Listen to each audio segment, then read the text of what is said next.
मौसा कहले पुअरे एबे मो पाखरे पैसा नाही, तमे काली आस मु तुमको तुम 2 टंका फेरे देबी। तापर से छोट पिलाटी से चली गला।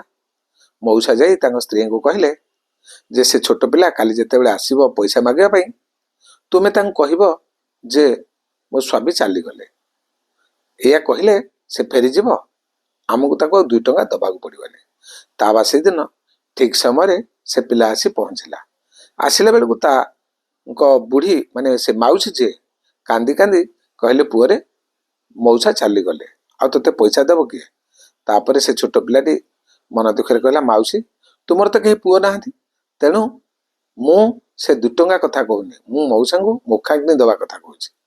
तापर गाँ लोक आसिले साई भाई आसिले कोकईरे बंधा है अति कष्ट बुढ़ा से शोई रहा नहीं मशाणी की गले जिते काठ उपर नदिले सेतिक बेले से छोट पिलाटी पाखक गला एवं कान कहला जदि तुम्हें 2 टंका नदेव नदेव पछे किंतु आउ शोई रुहनी उठी पड़।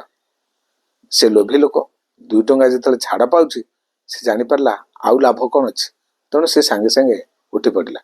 गाँ लोक भाविले भूत बोली समस्ते दौड़ी पड़ेले एवं जेझा जगह को जेझा पड़ेले। तापरे से छोट पिलाटी निजकू जगन्नाथ दर्शन देले। जिते जगन्नाथ रूप दर्शन पाइले से वृद्ध कहला जे मु एते खराब लोक जे कि भिकारी के कौन सी लोक को मु दान करे आज आपण दर्शन मु केमिति पाइले।